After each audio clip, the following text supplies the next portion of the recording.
농어촌 휴양시설을 지을 수 있다고 되어 있습니다. 그러니까 여기에는 보존산지이기 때문에 농업인주택이나 농어촌 휴양시설밖에 못한다는 겁니다. 행위제한이. 안녕하세요. DDR 부동산 연구원의 서영창입니다. 이번 시간은 토지가치 분석 84번째 자연녹지의 보존산지를 개발하는 방법입니다. 원래 국토계획법에 의한 자연녹지에는 보존산지가 있을 수 없습니다. 녹지지역에는 보존녹지가 있고 보존녹지에는 보존산지가 있을 수 있으나 자연녹지에는 원칙적으로 보존산지가 없습니다. 그러나 이곳은 50여 년 전에 보존산지가 그 중에 임업용 산지가 훼손이 되고 그 상태에서 도시관리계획에 의해서 자연녹지로 지정이 되었기 때문에 여러가지 복잡한 행위제한이 있게 되고 이런 상태에서 어떻게 개발을 해야 할 것인가 공부해 보도록 하겠습니다. 우선 토지이음 사이트에서 여러가지 행위제한을 먼저 보도록 하겠습니다. 자, 이곳은 지목이 임야입니다. 임야이니까 국토계획법에 의한 용도지역 행위제한을 받아야 하고 또 산지관리법에 의한 행위제한도 보존산지니까 받아야 되는 것이 원칙이죠.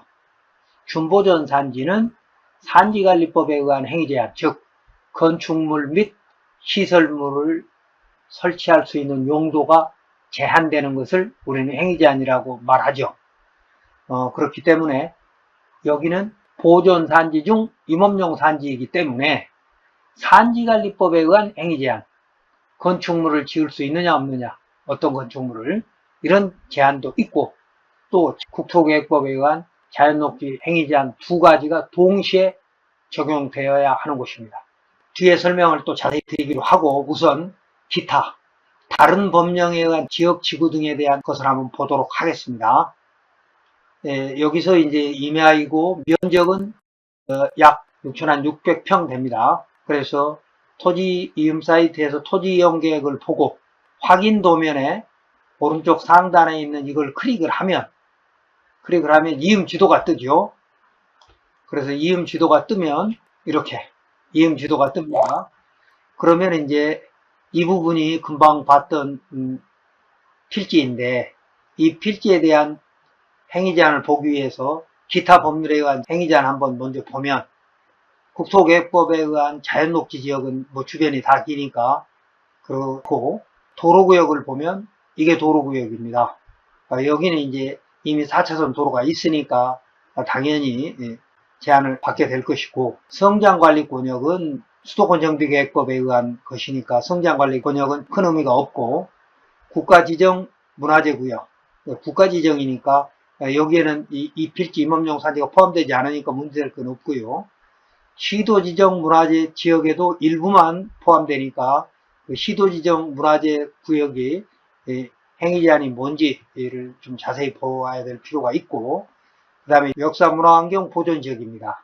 그래서 이 부분에 대해서는 조금 걱정이 됩니다만 여기에서는 문화유산 관련된 부분은 제외하고요. 임업용 산지를 보면 딱 이 필지입니다. 약 6,600평입니다. 그다음 공익용 산지는 그 오른쪽에 있는 것만 공익용 산지에 해당되지 않고요. 가축사육 제한구역은 다 해당이 되지만 가축을 사육 안 하면 되는 거니까 이건 문제될 게 없고요. 성장관리계획구역이 있습니다. 몇 년 전에 국토계획법에 성장관리 방안이 법으로 승격돼 가지고 성장관리계획으로 들어와서 이 계획구역 안에는 기반시설의 정비가 조금 더 다른 곳보다 강화되어 있는 그런 곳입니다. 근데 그곳에도 포함되지 않으니까 이제 별로 중요한 문제는 아니고요. 다만 이제 여기에는 자연녹지 지역의 행위제한과 임업용 산지 행위제한이 이제 문제가 될 수 있는 것이죠.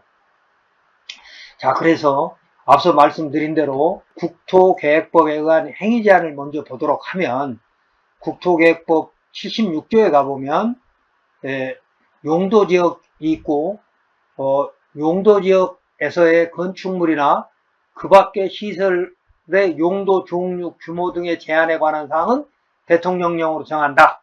그러니까 어떤 용도지역 안에 지을 수 있는 건축물의 용도 및 종류는 여기가 자연녹지니까 국토계획법 시행령에 가보면 자연녹지에서 지을 수 있는 건축물 종류가 나옵니다. 허용되는 건축물.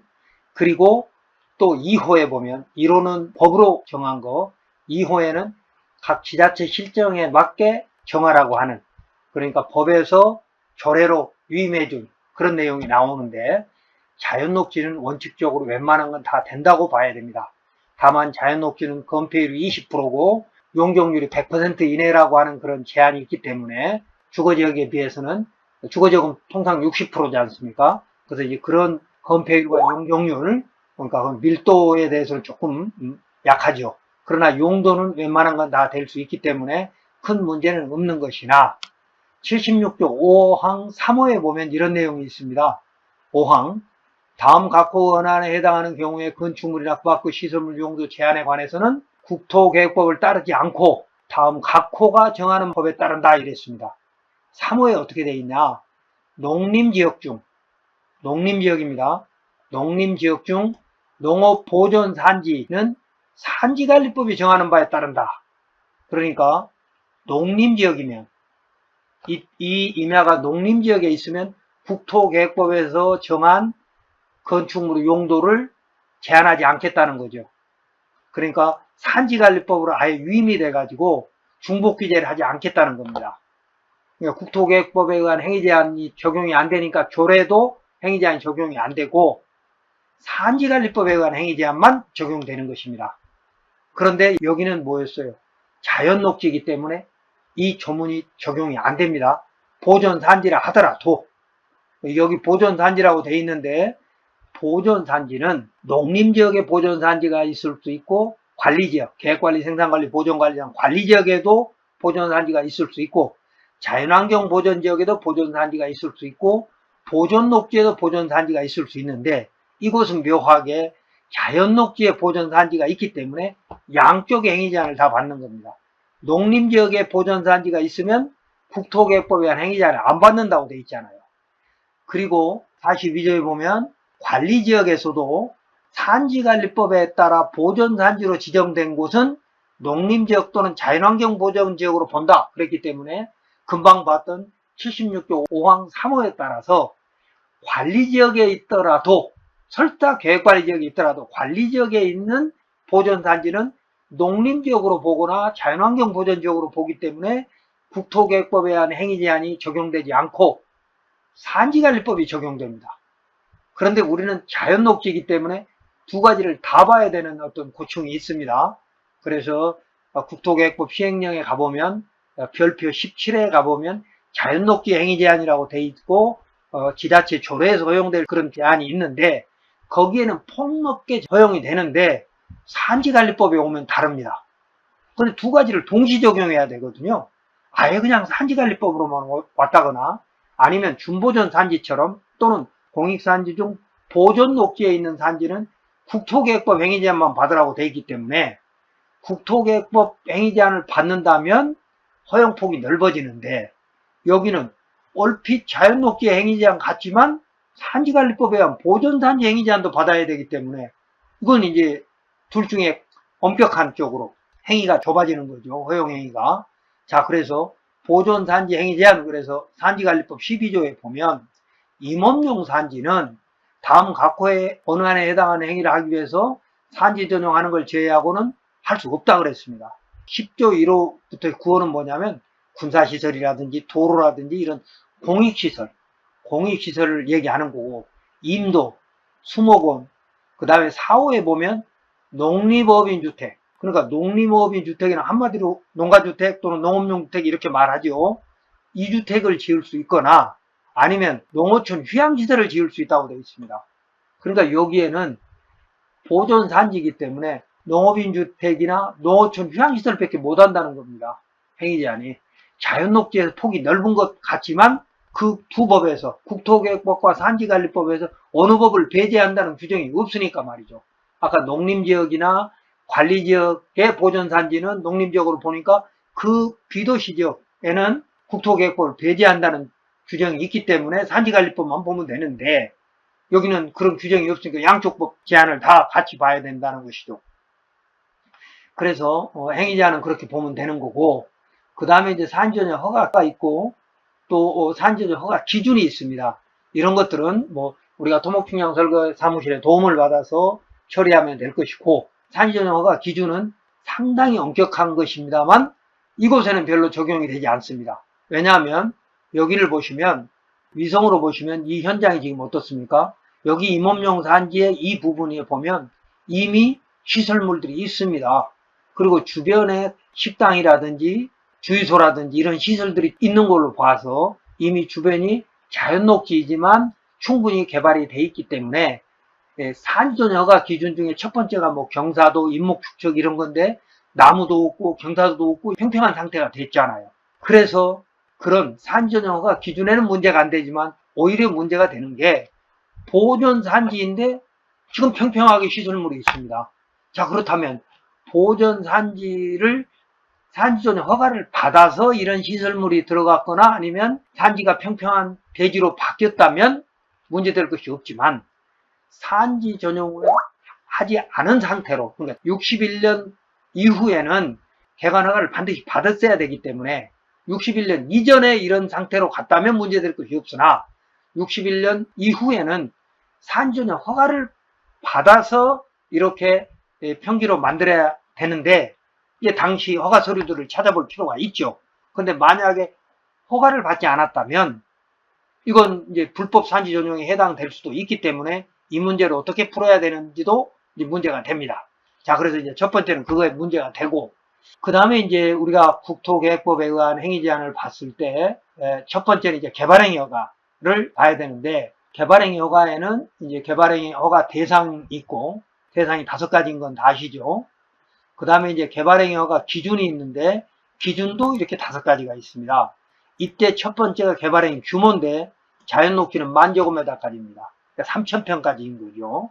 근데 여기는 아까 6,600평이었지 않습니까? 그럼 이걸 개발하려면 2개나 나누어서 개발을 하거나 아니면 지구단위 계획을 수립을 해야 되는데, 여기에 어떤 예외 조항이 있느냐? 그러니까 3,000평 미만만 개발행위를 받으라 그랬는데, 개발행위가 농어촌 정비법 2조 4호에 따른 농어촌 정비 사업으로 이루어지는 경우에는 면적 제한을 하지 않겠다 이랬습니다. 그럼 이 농어촌 정비법 2조 4호가 뭐냐? 농어촌 관광 휴양시설입니다. 휴양 단지 사업이거나 아니면 관광농원 둘 중에 하나로 개발을 하면 면적 제한을 두지 않겠다는 거죠. 자, 그렇다면 개발행위 허가를 2번 받거나 아니면 지구단위 계획을 수립을 해야죠. 자연녹지니까 말이죠.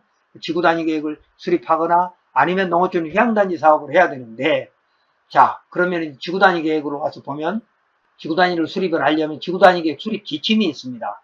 이거는 이제 위임행정규칙이니까 지구단위 계획 수립 지침은 뭐 우리를 직접 구속한 건 아니지만 어차피 허가권자를 구속하는 거기 때문에 이 지침에 맞춰야 됩니다. 그래서 도시지역인 경우에는 비시가지 관리 개발이라 그래서 녹지지역의 체계적 개발을 위한 뭐 예를 들면 체육시설 설치 이럴 때는 지구단위를 할 수 있다고 돼 있고, 도시 외 지역에도 관광 휴양형 지구단위 계획이라든지 농어촌 관련 시설 이런 것들은 지구단위를 수립해서 할 수 있다고 돼 있기 때문에 지구단위 계획을 수립할 수도 있죠. 국토계획법에 의해서 가능하고요.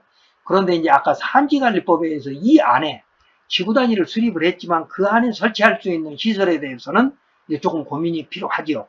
아까 여기 보면 관광진흥법에 의한 관광단지나 체육시설법에 의한 체육시설이나 농어촌 정비법에 의한 농어촌 관광 휴양단지, 관광농원 이런 것들을 할 수 있다고 돼 있기 때문에 그걸 하지만 그 안에 어떤 시설을 할 거냐, 예를 들어서 카페 시설을 할 수 있느냐 없느냐, 이거에 따라서 토지의 가치가 달라지게 되는 거죠. 그래서 그런 부분들은 좀 고민해 볼 필요가 있고, 그 다음에 이제 우리가 이제 만약에 농어촌 관광 휴양단지 사업을 하게 되면 이 관광농원을 개발하고 또 농어촌 관광 휴양단지 개발 사업에 대한 농어촌 정비법이 규정되어 있습니다. 그래서 이런 부분들을 전문가하고 상의를 해서 해결을 해 가야 되는 것인데, 이번 시간 정리하면 자연녹지에는 보존산지가 있어서는 안 되는 건데 어떤 이유로든 있으면 그것을 쉽게 벗어날 수는 없고 합법적인 절차에 따라서 처리를 해야 되는 것인데, 자연녹지를 하더라도 보존산지이기 때문에 보존산지에서 허용되는 시설로 개발을 하는 것이 원칙이고, 개발하는 방식은 2개로 나눠서 하거나 지구단위 계획을 수립하거나 농어촌 휴양단지로 가거나, 그래서 어느 쪽이 좋을지는 개발하는 사람의 어떤 목적, 개발 목적. 그러니까 개발해서 내가 어떤 시설을 거기에 뭐 관광농원처럼 이렇게 꾸며서 할 거냐, 아니면 분양을 할 거냐, 아니면 뭐 내가 다른 용도로 쓸 거냐, 뭐 이런 목적에 따라서 어떤 사업 방법을 결정하는 것이 옳고, 아까 1961년 이전에 이게 불법 훼손된 거면 불법이 아니니까 문제될 것이 없으나 61년 이후에 만약에 훼손이 된 거라면 불법 산지 전용으로 보고 복잡한 절차를 거쳐야 될 수 있다라는 점 등을 감안해서 토지의 가치를 분석하는 게 옳다고 보입니다.